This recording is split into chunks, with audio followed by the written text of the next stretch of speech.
फिर से एक बार धन्यवाद सहित मैं भी प्रभु के सामने उपस्थित हूँ, ताकि हम सब मिलकर उसके उसकी सिद्ध मनसा जो हमारे लिए है। वह आवाज ठीक है मेरी? तो आज जिस किताब की चर्चा रवि एंड फैमिली ने किया, पूरे भारत देश के कम से कम जो जितने लोगों के बीच में हम उठते बैठते हैं, क्रिश्चियंस, भारत देश का कोई ईसाई आदमी को अमेरिका जाने का मौका मिल जाए तो भयंकर बड़ी बात हो जाए। बोले अमेरिका। तो आज मैं एक बात बताना चाहता हूं। बाइबल नाम की किताब में बहुत सारे देशों का नाम एंट्री है, जिसमें हिंदुस्तान भी है, और इसी किताब में। आपको मालूम है रशिया का भी नाम बाइबल में है। Anyone can tell where it is mentioned? Russia, Tubal, European countries, अभी बहुत सारे देशों के पुराने नाम चेंज हो गए। जैसे कुश, तो कुश का नाम अभी का इथियोपिया है। सो मेनी, पर हिंदुस्तान का नाम एज इट इज है, चेंज नहीं हुआ। ये सब बातें भी मायने रखती हैं। थोड़ा हिस्टोरिकल नॉलेज भी हमारा होना चाहिए। क्यों? क्योंकि बाइबल जो है, it's a true history, date wise mentioned है। मतलब जैसे और जो धर्म की पुस्तकें हैं, उसमें और सही मायने में उनके करेक्टर थे कि नहीं थे, माइथ बोलते हैं, MYTH। बहुत सारी दंत कथाओं को धर्म का नाम दे दिए। और यदि आप को सही जानकारी मैं दूं तो कई ठो राम है और कई ठो कृष्ण है। यदि आप बात करोगे ना, यदि सही जानकारी रख के बात करोगे, तो ये बेचारे लोग गोलमाल हो जाते हैं कि कौन से वाले राम का बात कर रहे हो भाई। कोई बोलता है नेपाल में पैदा हुआ, कोई बोलता है इधर पैदा हुआ।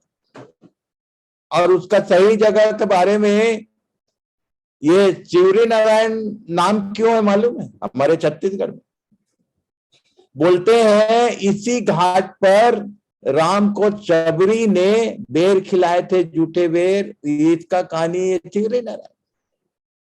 और जो वनवास की चर्चा है, वो चित्रकूट कहाँ है? हम जगदलपुर के पास। तो कई ठो ऐसी ऐसी जगह है।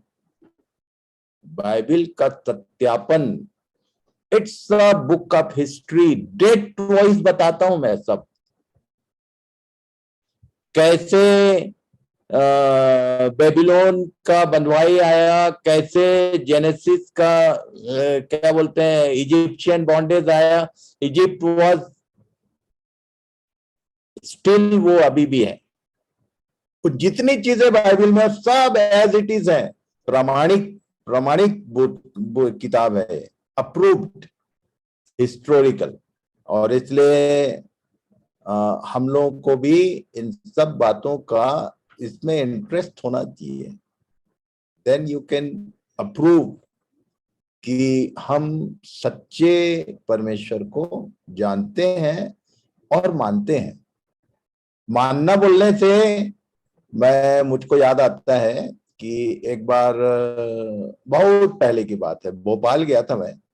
और एक ऑटो में बैठते साथ मैंने देखा कि ड्राइवर के ऊपर उसमें एक तो टैग लगा हुआ था, जिस वो मिलता है दुकानों में, सब धर्मों का मोनो वो लाइन से, उसमें मुसलमान का और जितने धर्म है लाइन से 10-12 ठो, और वो अट्रैक्टिव उसमें चिपका हुआ था। तो मैं पूछा कि भैया आप इनमें से किसको मानते हैं? तो ड्राइवर क्या बोला मालूम? वो बोला मैं सबको मानता हूं। बोला अच्छा। फिर मैंने उससे बात किया और उसको समझाया कि मानना किसको बोलते हैं, तुम तो इनको ठीक से जानते भी नहीं हो, मानते क्या हो?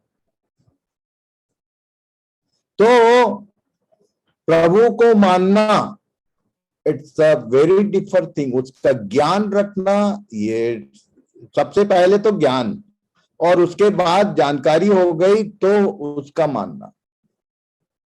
और ये तो वही बताएगा कि कौन कितना मानता है कि नहीं मानता है। सो चूंकि एस्तर का किताब आया इसलिए मैंने ये बात कह दी कि ये एस्तर की किताब में हमारे देश का नाम एंट्री है। बाइबल नाम की किताब में जो सत्य किताब है, सत्य पुस्तक, उसमें इस देश का नाम है, और अमेरिका का नाम दूर दूर तक नहीं है। यीशु जब दुनिया में था कब आया था वो? कब आया था भाई बताओ जरा। अच्छा रुक जाओ, बड़े लोग नहीं बताएंगे, बच्चे लोग बताएंगे कितने साल पहले था वो? 2000 वर्ष पहले। 2000 साल पहले। 2022। गुड, कम से कम इतना तो आइडिया है। ये जो एडी है 2022 जो चल रहा है, कुछ नहीं इतने साल पहले यीशु इस दुनिया में था। ओके, सो ये जो बाइबल नाम की पुस्तक है, ये इसमें सारी बातें हिस्टोरिकल हैं। जो दृष्टांत किसको बोलते हैं मालूम है? दृष्टांत का डेफिनेशन क्या है? पैराबल जिसको बोलते हैं। एग्जाम्पल और पैराबल, ये दोनों में जमीन और आसमान का फर्क है। यीशु ने कभी भी एग्जाम्पल नहीं दिया, पैराबल था सब, जिसका हमारे जीवनों से प्रैक्टिकल एप्लीकेशन है। दृष्टांत बोलने से या तो वे बातें जो आगे होने वाली हैं, यीशु ने 13 अध्याय में 7 दृष्टांत बताए, मत्ती 13, वो प्रोफेटिक मैटर्स है सब। कि अंत में 7वां जो दृष्टांत है, वहां लिखा है कि स्वर्गदूत इकट्ठे करेंगे, और जो जो क्या लिखा हुआ है 47 से पढ़ तो लो एक बार, मत्ती 13 का 47 एंड ऑनवर्ड। ये भी दृष्टांत है पर प्रैक्टिकल इवेंट जो आगे होने वाला। पढ़िए।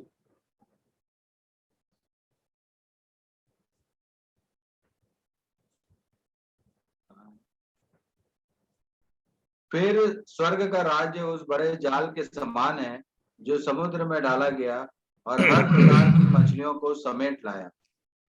और जब भर गया तो उसको किनारे पर खींच लाए और बैठकर अच्छी अच्छी तो बर्तनों में इकट्ठा की और निकम्मी निकम्मी फेंक दी।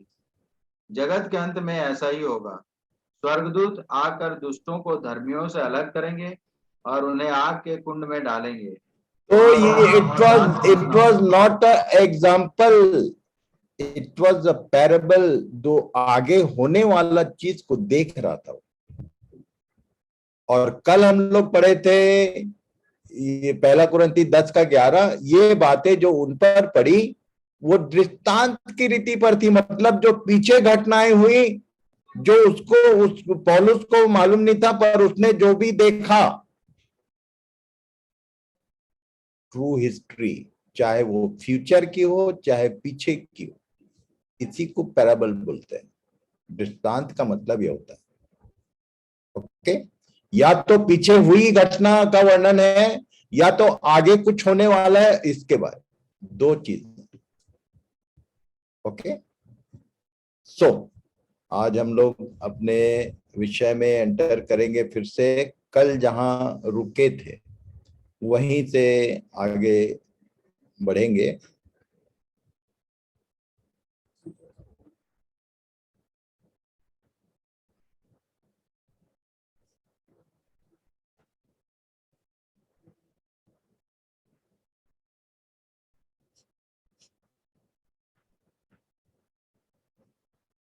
कल यहां तक पहुंचे थे हम लोग, एक बार पढ़िए। हे जवानों, मैं तुम्हें इसलिए लिखता हूं कि तुमने उस दुष्ट पर जय पाई है।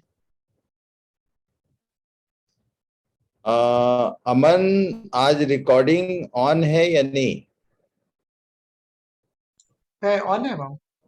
ओके। तो हम लोगों ने बॉर्न अगेन और उसके बाद जन्म से लेके एजेस पर ध्यान किया और यहां तक पहुंचे थे हम। Infant age in Christ, childhood in Christ, teenage in Christ and finally हम लोग आज के डेट में यूथ इन क्राइस्ट।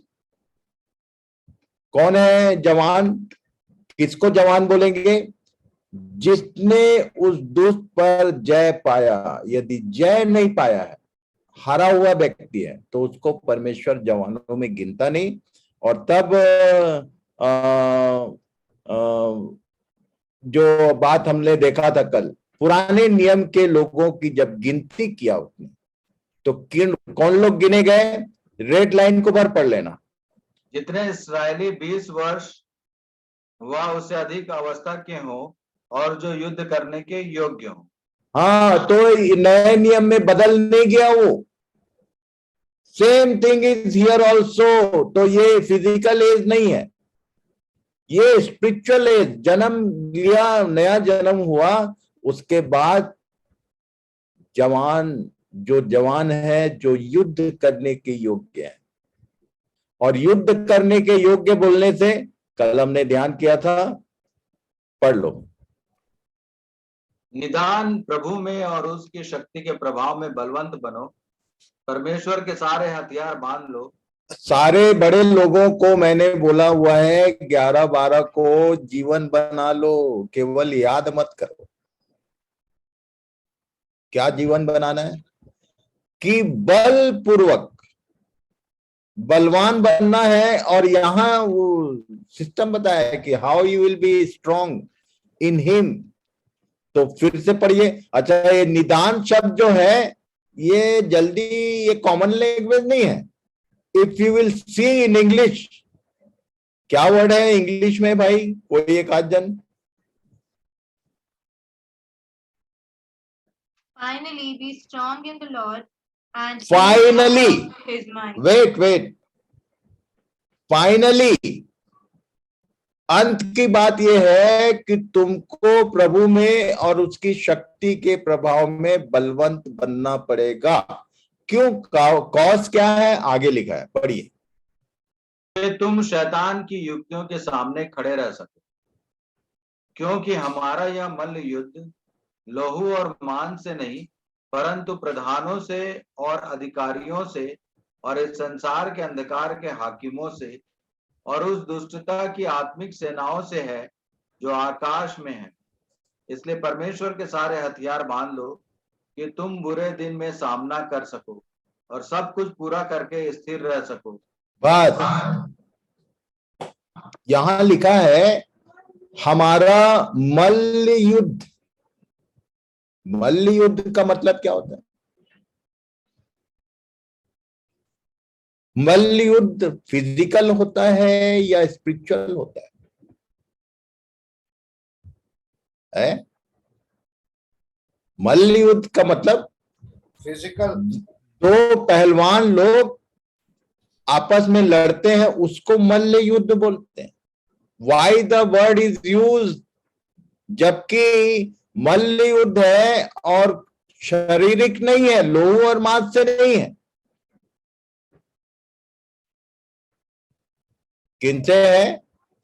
तो इसको मैं बताया करता हूं, अभी समय नहीं है, इसको ध्यान कर लेना।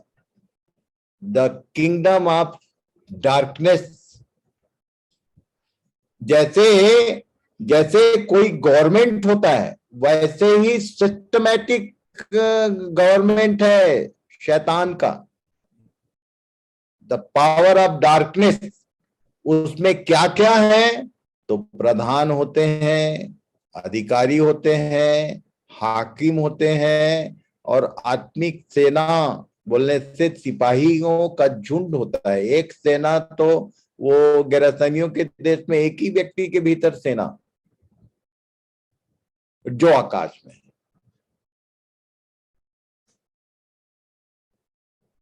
सबसे पहले जब हम यहां से रैप्चर होगा तो मालूम है, जैसे समुद्र को चीर के परमेश्वर ने अपने लोगों के लिए रास्ता बनाया, वैसे ही ये शैतान की उसका जो नेटवर्क है उसको चीर के हम जाने वाले हैं। ये सब हम बहुतों को ये विषय में ठीक से जानकारी शायद ना हो,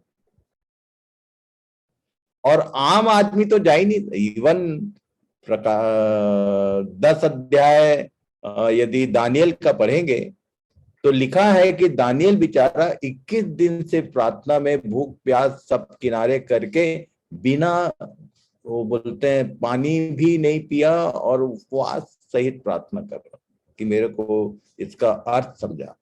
जिब्राइल को परमेश्वर ने भेजा। जिब्राइल जब आया 21वें दिन तो उसने बोला कि ये जो सोर का प्रधान है उसने मुझे रोक दिया था, और मेरी सहायता के लिए माइकल जो प्रधान सेनापति है वो आया और उसने मार्ग बनाया। स्वर्गदूतों को रोकने का सामर्थ्य रखते हैं ये जो नेटवर्क है। तो एक साधारण आदमी कहां से चले जाएगा? इसलिए परमेश्वर हमको अपने पुत्र पुत्रियों में शामिल कर सकता है, क्योंकि उसके पुत्र पुत्रियों को स्वर्गदूतों को रोक सकता है, वो स्वर्गदूतों से झगड़ा कर सकता है, क्योंकि स्वर्गदूतों मिकाएल भी बोलता था कि प्रभु तुझको डांटे। इसको याद रखना, भूलना मत, ये कहानी पुस्तक नहीं है। If you will be not a child of God, तुम इस नेटवर्क को छेद के ऊपर नहीं जा सकते। इसलिए बोला बलवान बनो। आगे पढ़ो भाई।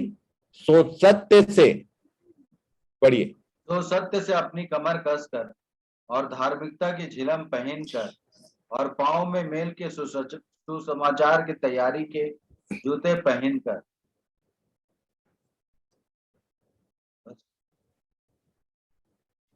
और उन सब के साथ विश्वास की ढाल लेकर स्थिर रहो, जिससे तुम उस दुष्ट के सब जलते हुए तीरों को बुझा सको, और उद्धार का टोप और आत्मा की तलवार जो परमेश्वर का वचन है ले लो, और हर समय और हर प्रकार से आत्मा में प्रार्थना और विनती करते रहो, और इसीलिए जागते रहो कि सब पवित्र लोगों के लिए लगातार विनती किया करो, और मेरे लिए भी, कि मुझे बोलने के समय ऐसा प्रबल वचन दिया जाए कि मैं हियाव से सुसमाचार का भेद बता सकूं, जिसके लिए मैं जंजीर से जकड़ा हुआ राजदूत हूं, और यह भी कि मैं उसके विषय में जैसा मुझे चाहिए हियाव से बोलूं।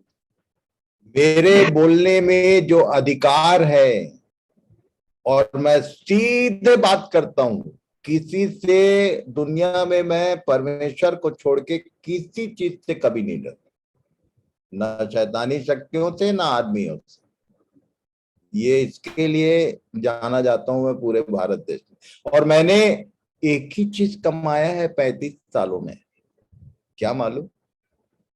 पूरे भारत देश के हर कोने में मेरे लिए प्रार्थना करने वाले लोग।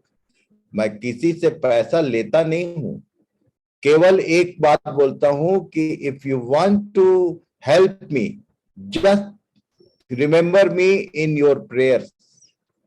पौलुस को भी प्रार्थना करने वाले लोगों की जरूरत होती थी कि वो हियाव से वो परमेश्वर की बातों को क्लियर बता सके पूरे हिम्मत के साथ। जैसा मुझे चाहिए वैसा हियाव से बोल सकूं, इसलिए मुझे भी बोलने के समय वचन दिया जाए, मेरे लिए भी प्रार्थना और विनती किया करो, ये कह रहा था। लोगों की प्रार्थनाएं वो बोलने में अधिकार देती हैं। यहां एक विचित्र बात लिखा है, विश्वास क्या है भाई? विश्वास को क्या नाम दिया? ढाल।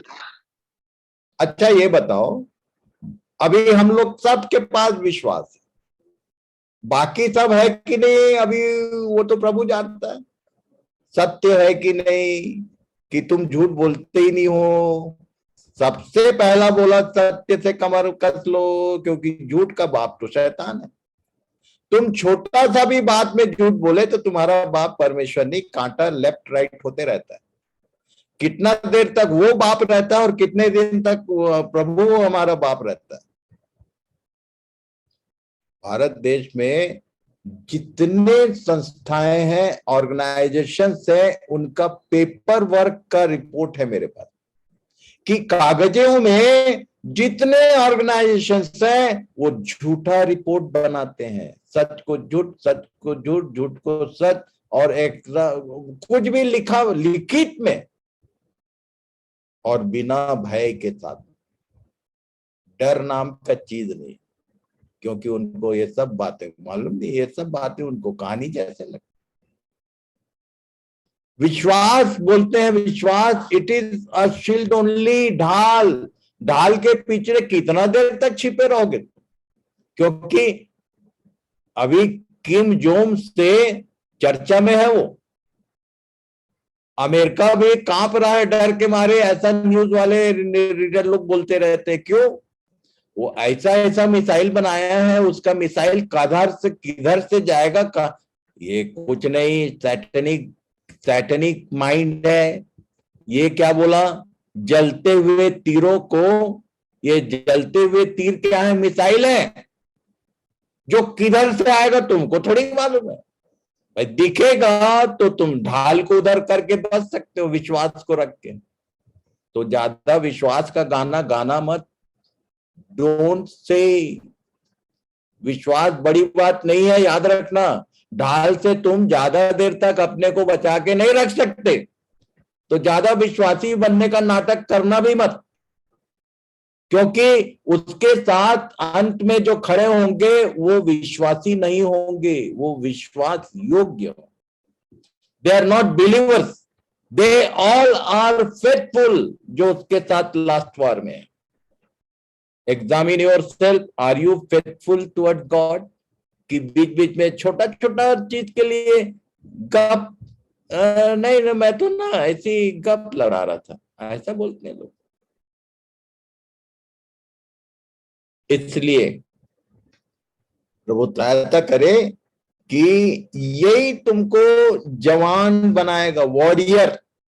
एक वॉरियर के लिए जरूरी है कि ये ऑफेंसिव इंस्ट्रूमेंट भले ही होना हो, डिफेंसिव, सुरक्षात्मक जितनी चीजें हैं ये सब होना चाहिए। उद्धार का टोप और विश्वास की ढाल और सुसमाचार के तैयारी के जूते, ये सब को अच्छे से, it's my request to Rupesh कि ये छह चीज को, इवन प्रेयर को भी ठीक से समझाएगा। जो लोग लड़कपन क्रॉस किए हैं उनको, ये कल हम लोग देख लिए थे। ओके, ये 7 हथियार है, प्रार्थना सहित 7। 9 पढ़ो भाई। पहला यूहन्ना 2:13। हे पितरों, मैं तुम्हें इसलिए लिखता हूं कि जो आदि से है वह तुम उसे जानते हो। अब आदि से कुछ नहीं, हम लोग को मालूम है कि परमेश्वर का वचन है। आदि से बोलने से अय्यूब ने और दाऊद ने अलग अलग ढंग से एक बात लिखा कि ये जो बुद्धि की बातें हैं, परमेश्वर की बुद्धि है, ये जब परमेश्वर इस पूरे यूनिवर्स की रचना कर रहा था, मैं वहां थी बोलता है। ओके, वचन आदि में वचन था और वचन परमेश्वर के साथ था और वो स्वयं अहम अस्मि बोलता है वेदों में, मैं हूं, I am that I am. शब्दाक्षरम परम ब्रह्मम, ये शास्त्रों में लिखा है, अपने मित्रों को बताओ, डू यू नो? शब्दाक्षरम परम ब्रह्म का मतलब वाग्वय ब्रह्म, वाक वाक वाक का के नीचे हलंत है, वाग्वय ब्रह्म, वही वही ब्रह्म है, वही रचना करने वाला है। सृजनहार परमेश्वर कौन है? वचन है, वचन, शब्द, शब्द अक्षर। इसके बारे में जो जानकारी रखता है ठीक ठीक, वही वही पीतर। पीतर का मतलब इंग्लिश में क्या है पीतर के लिए? patriarch. What is the word meaning of that word? Father. Yes, father. Okay, patriarch is a Greek version, पर वो एक्चुअल है फादर। ओ फादर्स, फादर बोलने से जो दूसरे बच्चे को जन्म देने लायक है उसको बाप बोलते हैं। ओके, हे फादर्स बोलने से, पितरहुड बोलने से, पितर ये जो एज फैक्टर है जिसमें अब तुम दूसरे को नया जन्म करा सकने की क्षमता रखते हो, और जो वचन की जानकारी नहीं रखता है, अभी आगे देखेंगे हम, उसके सारा मेहनत बेकार। यदि वचन की जानकारी सही नहीं है, और इसलिए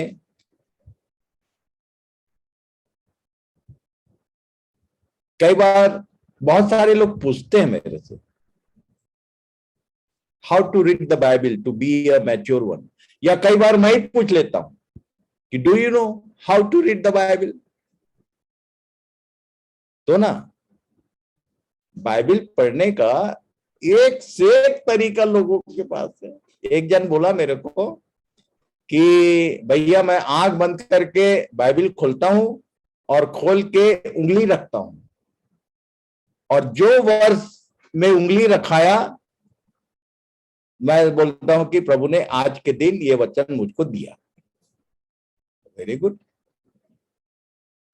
अब एक जन बोला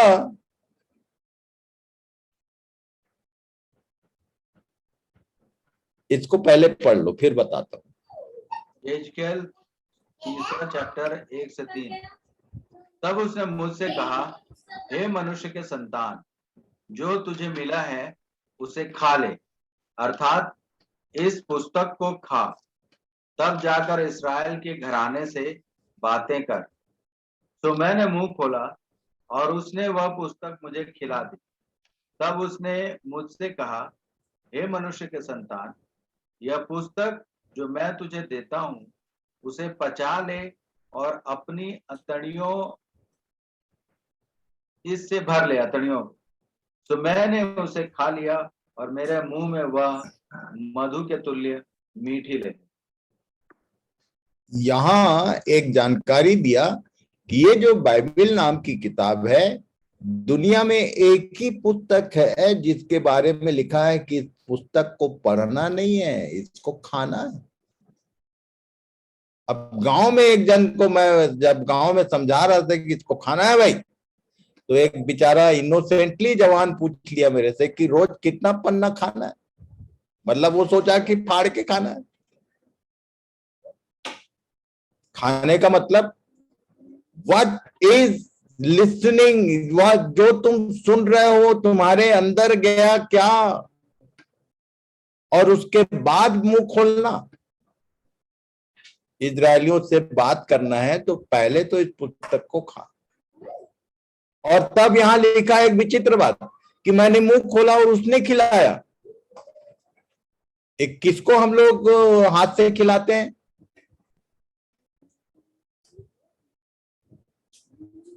है? छोटे बच्चे लोग जो खा नहीं पाते।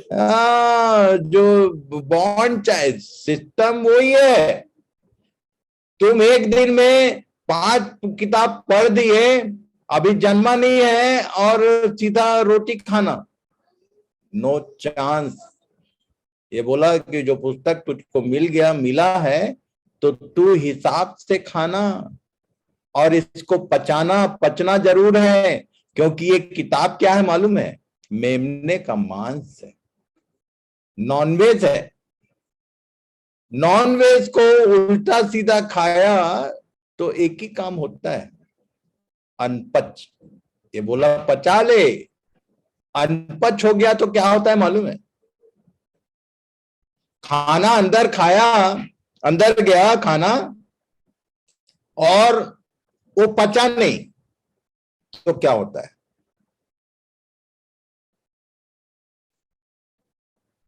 बोलो भाई कोई। वॉमिट हो मेडि जाता है।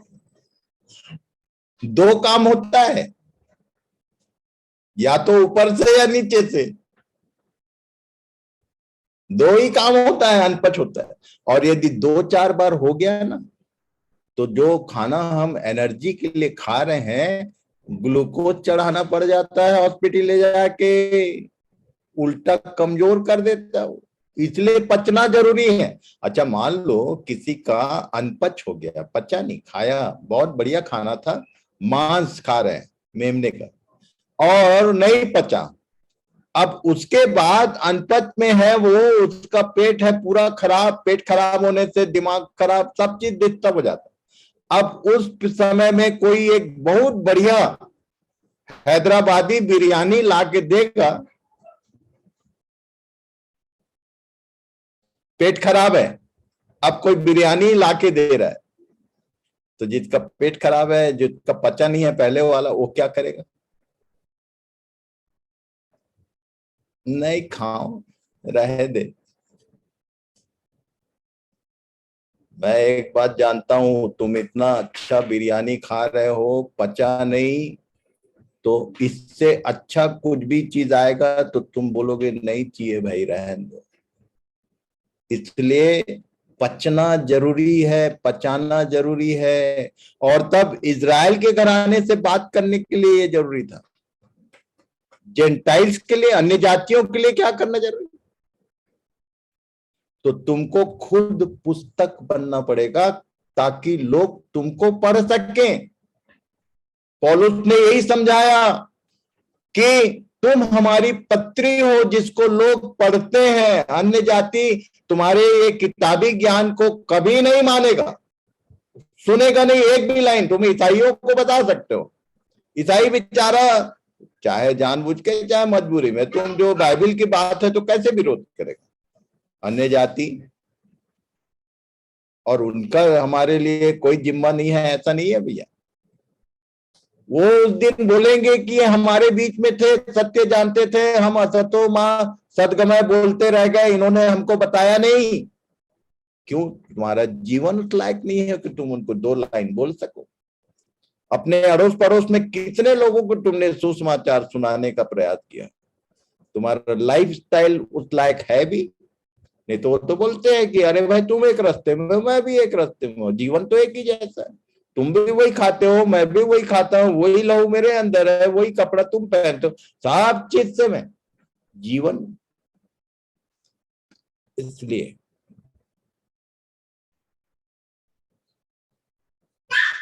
How to read the Bible, how to take, या ये कहूं मैं, फीडिंग का जो तरीका है, ये चाहे कोई अमेरिकन आदमी हो, चाहे इंडियन आदमी हो, चाहे रशियन आदमी हो, गांव का हो, शहर का हो, हम लोग का एक फीडिंग का एक कॉमन नियम है। सुबेरे ब्रेकफास्ट ही होता है, 12 बजे हेवी लंच होता है, और शाम को लाइट फीडिंग होती है। कोई भी एक टाइम लाइट डाइट होता है, सवेरे वो कई लोग बोलते हैं कि सुबह अच्छा जबरदस्त नाश्ता करो और उसके बाद दिन भर खाने का। फीडिंग का परमेश्वर का प्राकृतिक नियम दिया हुआ है, उसमें तुम आड़त इच्छा करोगे तो भी मारे जाओगे। तो परमेश्वर के इस डाइट का भी वही नियम है। जो चीज तुम शारीरिक जीवन में स्वस्थ रहने के लिए, पुष्ट रहने के लिए करते हो, तुम्हारी डाइट का सिस्टम इसमें क्या है। यदि ब्रेकफास्ट टाइप का खाना तुम खाओगे दिन में एक बार, हाँ, तो तुम्हारे शरीर में कितना बल रहेगा। तो तुम्हारे आत्मा में बल पाने के लिए तुम्हारा फीडिंग सिस्टम, डाइट सिस्टम कैसा है। How many time you are reading the Bible, how many time you are feeding yourself, मायने रखता है। अब वो सिस्टम कुछ नहीं है, बोले चूंकि बाइबल पढ़ना है, और वो आंख बंद करके और क्या किया, एक उंगली रख के बोला आज प्रभु ने ये मेरे लिए है। अब गलती से ये आ गया। मत्ती 27:5। तब वो उन सिक्कों को मंदिर में फेंक कर चला गया और जाकर अपने आप को फांसी दी। ये रोज व्यक्ति जो बोल रहे हैं कि बाइबल खोलता हूं भैया, आंख बंद करके मैं बाइबल खोलता हूं और एक उंगली रखता हूं और मैं जानता हूं कि ये मेरे लिए प्रभु आज बोल रहा है, अब पता चला ये खुल गया। तो डोंट डू दैट। ऐसा गलती कभी मत करना कि आंख बंद करके बाइबल खोले और उसको मान लिए कि यहां से, तब बोलना पड़ता है कि नहीं नहीं ये नहीं हो सकता। This is not the way. और एक बात, एक लड़की की शादी, अभी व्हाट्सएप का जमाना है, वेरी गुड, और बढ़िया हो गया। बोले किसी को कुछ संदेश देना है तो एक ठो पत्र लिख के भेज दो, शॉर्टकट पूरा। अभी टाइम तो है नहीं हम लोग के पास। एक लड़की की शादी हो रही थी और भाई ने उसको मैसेज किया। वो लिखना चाहता था पहला यूहन्ना 4:18। क्या लिखा है?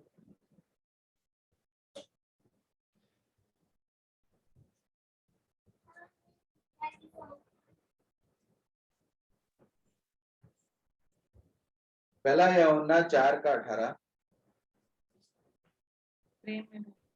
प्रेम में भय नहीं होता, परंतु सिद्ध प्रेम भय को दूर कर देता है, क्योंकि भय से कष्ट होता है, और जो भय करता है वह प्रेम में सिद्ध नहीं हुआ। खासकर अरेंज्ड मैरिज में कई बार लड़की जो है ब्याह के दिन बड़ा भयभीत रहती है कि आगे क्या होगा, नया घर, नया आदमी, नया फैमिली, नया सिस्टम, सारा चीज। तो भाई ने उसको एनकरेज करने के लिए ये वर्ष लिख के भेज दिया। अब उसमें एक मिसिंग हो गया। अभी बाबू ने 2-3 दिन पहले एक वर्ष को करेक्ट किया मेरा, क्योंकि मैं प्रोजेक्ट किया था, किसी ने ध्यान नहीं किया, पर बाबू ने किया। उसने तुरंत मेरे को मैसेज किया कि दादू ये पहला थिस्सलुनीकी नहीं, दूसरा थिस्सलुनीकी। कैसे? अब ये जो बेचारा अपने बहन के प्रेम में उसको प्रेम के बारे में सिखा रहा था कि देखो डरो मत, उसको चला गया क्या मालूम,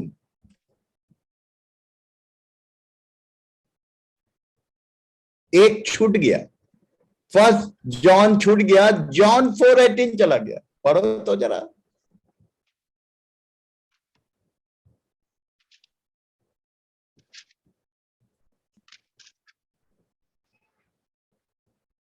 क्योंकि तू 5 पति कर चुकी है, और जिसके पास तू अब है वह भी तेरा पति नहीं, यह तूने सच कहा है।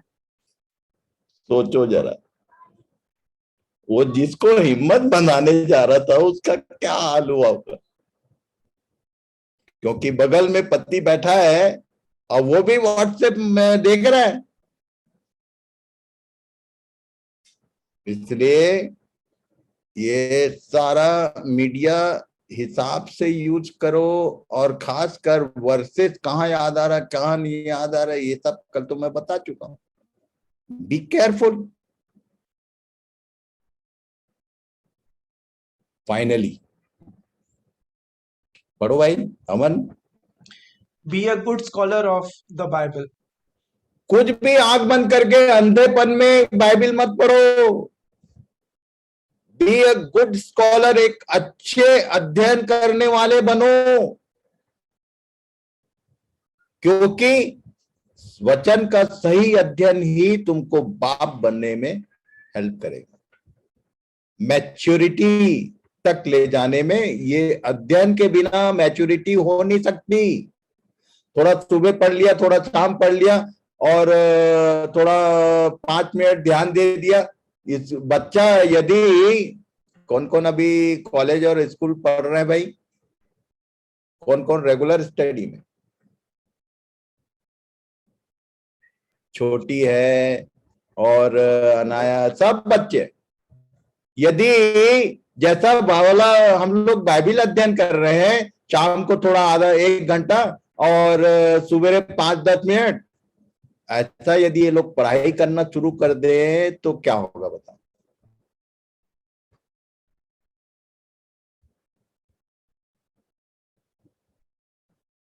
Read it. Psalms chapter 1 verse 2. Blessed are those whose delight is in the law of the Lord, and who meditates on his law day and night. Day night. अरे दुनिया का ज्ञान प्राप्त करने के लिए डे एंड नाइट लगना पड़ जाता है। जो खासकर कॉम्पिटिटिव एग्जाम की बात होती है तो पता चला बच्चा जो है, देखो उनको, तुम स्वर्ग जाने के लिए फॉर्मल पढ़ाई करके और स्वर्ग का एथेंटिसिटी नॉट पॉसिबल। इसलिए इसके पीछे रिजल्ट है। पढ़ो। यशायाह 34:16। यहोवा की पुस्तक से ढूंढ कर पढ़ो, इनमें से एक भी बात बिना पूरा हुए न रहेगी, कोई बिना जोड़ा न रहेगा, क्योंकि मैंने अपने मुंह से यह आज्ञा दी है और उसी की आत्मा ने उन्हें इकट्ठा किया है। पढ़ भाई अमन। Knowing the word of God is called maturity, which is fatherhood in spiritual life. There is no overage. का मतलब अंतिम श्वास तक बच्चा पैदा करना है तुमको, बाप बने रहना है आत्मिक जीवन के लिए। तो पता चला अभी तो खुद बच्चे हैं, कहां से बच्चा पैदा करें? पढ़ लो भाई। दूसरा कुरिन्थी चैप्टर 5 18 से 20। सब बातें परमेश्वर की ओर से हैं, जिसने मसीह के द्वारा अपने साथ हमारा मेल मिलाप कर लिया और मेल मिलाप की सेवा हमें सौंप दी है। अर्थात परमेश्वर ने मसीह में होकर अपने साथ संसार का मेल मिलाप कर लिया और उनके अपराधों का दोष उन पर नहीं लगाया, और उसने मेल मिलाप का वचन हमें सौंप दिया है। तो हम मसीह के राजदूत हैं, मानो परमेश्वर हमारे द्वारा समझाता है। हम मसीह की ओर से निवेदन करते हैं कि परमेश्वर के साथ मेल मिलाप कर लो। ये पढ़ने में बड़ा अच्छा लगता है। हम मसीह के राजदूत हैं, मानो परमेश्वर हमारे द्वारा समझाता है। हम मसीह की ओर से निवेदन करते हैं कि परमेश्वर के साथ मेल मिलाप। How many are doing this? किसका किससे मेल मिलाप कराना है? जिनका उसके साथ मेल नहीं हुआ है, कौन जाएगा बोल रहा था मेरे को, कौन जाएगा? इस पूरे जून में कौन कौन है जो इस झुंड से बाहर जाके इस मेल मिलाप का संदेश दे सकते हैं। सब बातें परमेश्वर के प्लान में है, पर तुम ये काम कर ही नहीं सकते कब तक, जब तक मैच्योर नहीं होगे।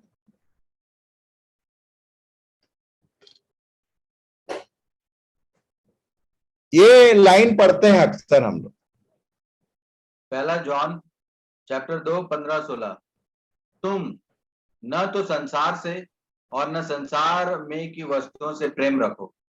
यदि कोई संसार से प्रेम रखता है तो उसमें पिता का प्रेम नहीं है, क्योंकि जो कुछ संसार में है, अर्थात शरीर की अभिलाषा और आंखों की अभिलाषा और जीविका का घमंड, वह पिता की ओर से नहीं परंतु संसार ही की ओर से है।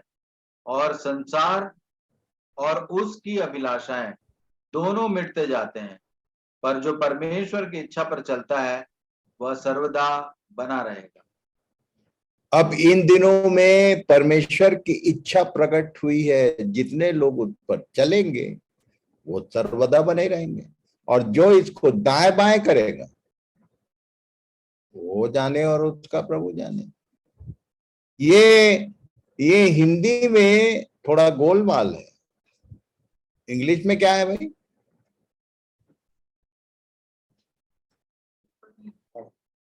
Do not love the world, nor the things in the world. If anyone loves the world, the love of the Father is not in him. For all that is in the world, the lust of flesh and the lust of the eyes and the boastful pride of life is not from the Father. हाँ, ये यहाँ लिखा है lust of flesh, lust of eyes, और तीसरा क्या है? Boastful pride of life. Pride of life. ये लाइफ का घमंड किसको होता है मालूम है? जिनके पास जीवन है।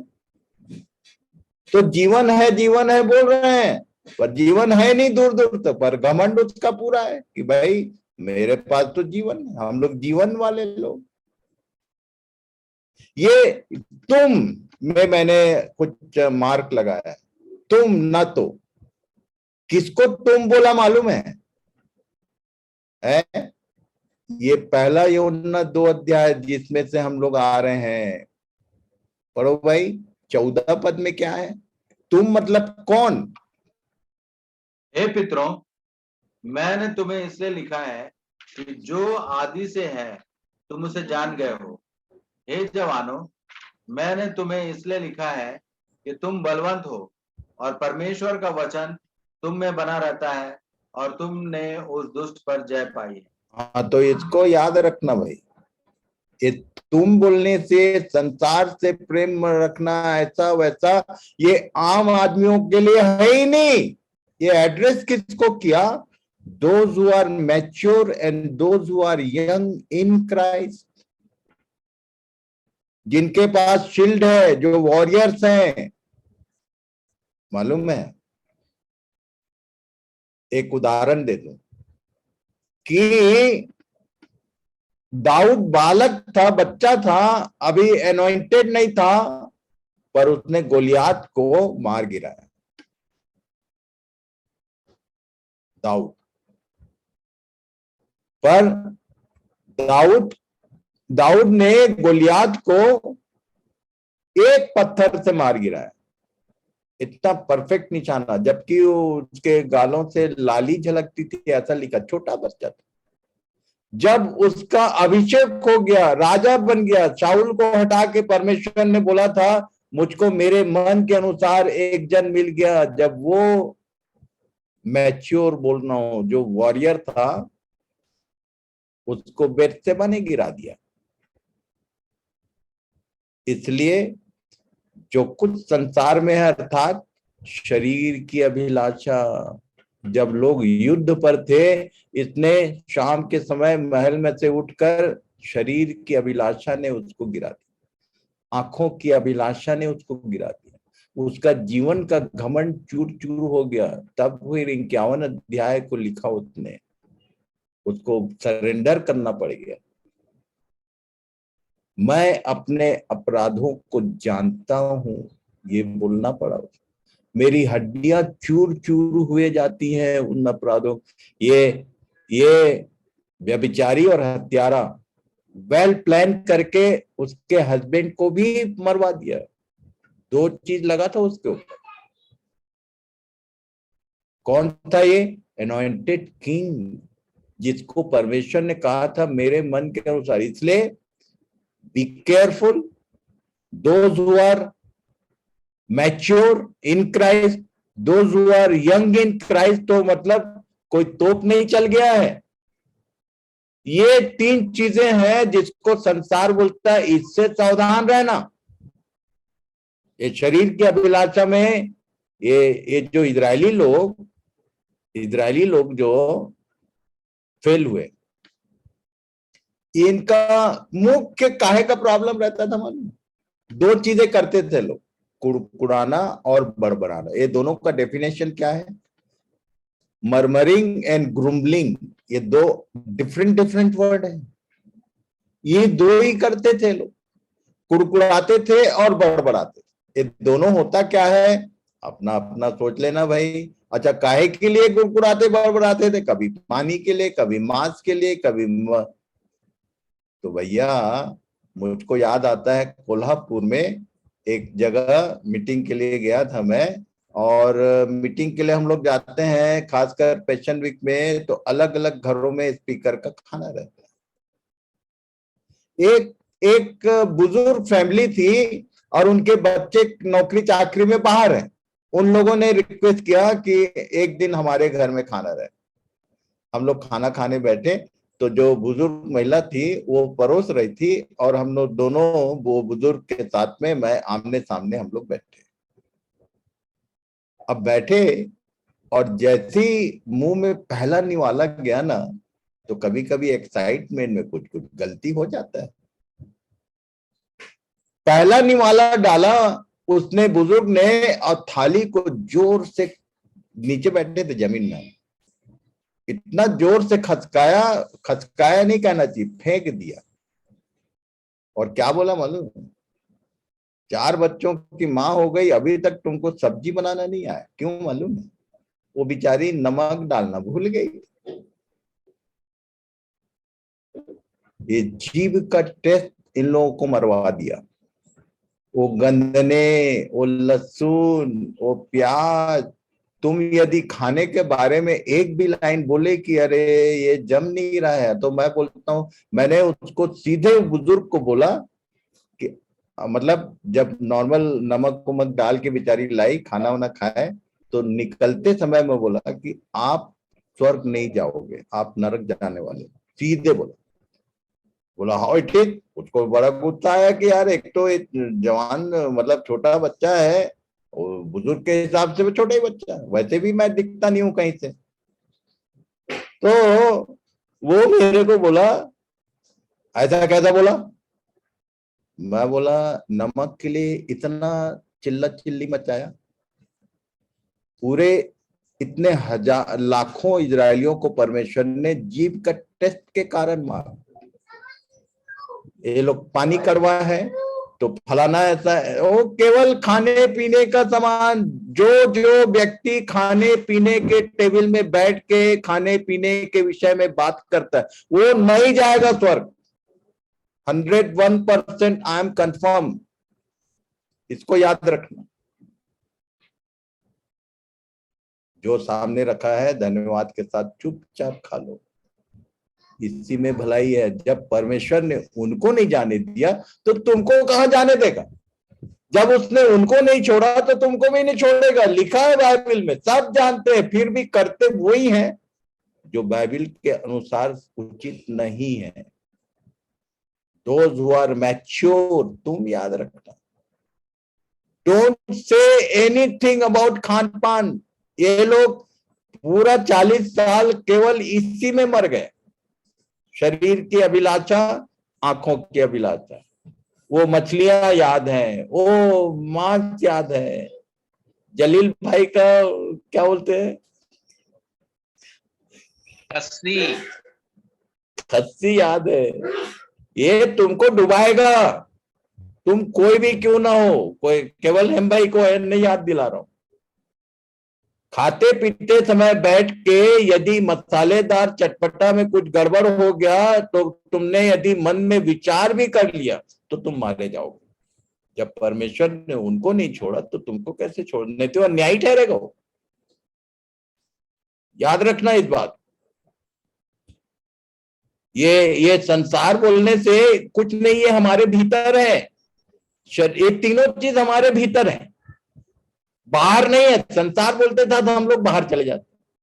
नो, और ये किसको बोल रहा है? Those who are mature in Christ, those who are young in Christ. आज के बाद भूल सुधार कर लेना, नहीं तो मरोगे। आगे पढ़ो भाई। यशायाह 26:17-18। जैसे गर्भवती स्त्री जनने के समय ऐंठती और पीड़ों के कारण चिल्ला उठती है, हम लोग भी हे यहोवा तेरे सामने वैसे ही हो गए हैं। हम भी गर्भवती हुए, हम भी ऐंठे, हमने मानो वायु ही को जन्म दिया। हमने देश के लिए कोई उद्धार का काम नहीं किया और न जगत के रहने वाले उत्पन्न हुए। ऐसा लिखा है एक जगह बाइबल नाम की किताब में कि हमने पूरा मेहनत किया, पर रिजल्ट में क्या है? वायु मीन्स नथिंग, हासिल आया सुन। हम पूरा मेहनत किए, यहां गए, वहां गए, इधर गए, उधर गए। मेरे से ज्यादा कोई कहीं नहीं गया, पूरा भारत देश घूमता हूं।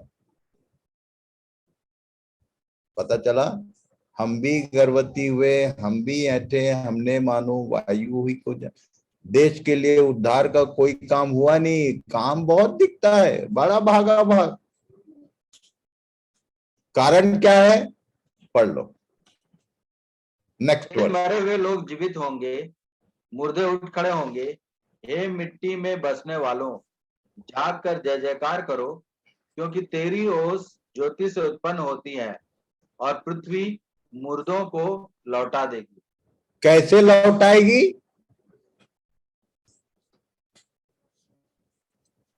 कैसे लौटाएगी? through systematic act of God. और systematic act of born again, ये हम लोगों ने इस पूरे 10 दिन में अच्छे से अध्ययन किया। इसके छोड़ दूसरा कोई रास्ता नहीं है। तुम्हारे ज्ञान की बातों से किसी का जन्म नहीं होने वाला है। तुम कितना जानते हो, तुम मैच्योर हो कि नहीं, तुमने दुष्ट पे जय पाया कि नहीं।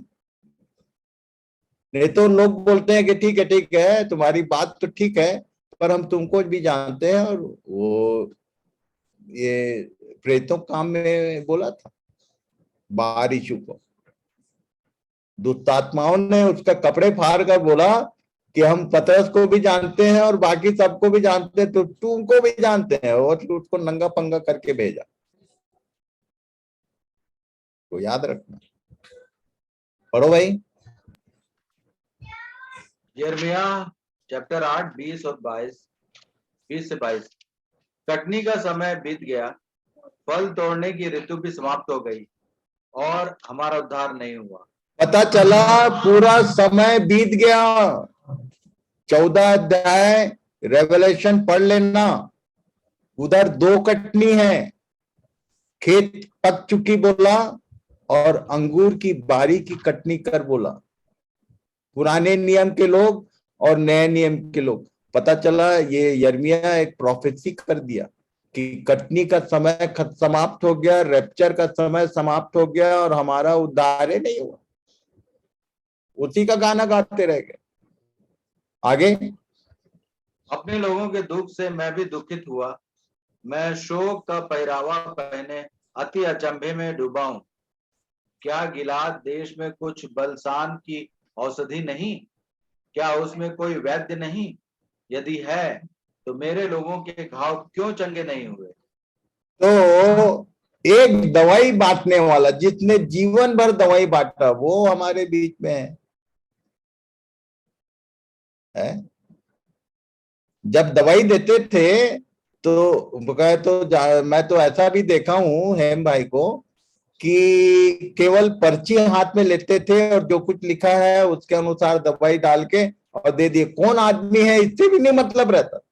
और उसके बाद एक लाइन बोलते थे वो क्या बोलते थे हम भाई दवाई दे के? दिन में 3 बार, आधा आधा गोली, एक एक गोली दिन में 3 बार। हाँ, ये बोलते थे जरूर। नो नो नमस्ते दुआ और कौन क्या हाल है, कौन आदमी है, से मतलब नहीं, केवल सिस्टम बताते थे कि दवाई कैसे खाना है। यहाँ क्वेश्चन मार्क है, मेरे लोगों के घाव चंगे क्यों नहीं हुए? क्यों? औषधि नहीं है क्या? तो परमेश्वर ने तो बोला दोष कहाँ है ये भी बताता हूं, और ऑपरेशन जो करना है वो मैं ही करूंगा। पर तुमने अपने को सबमिट किया। Again the question is are you submitted yourself in his hand?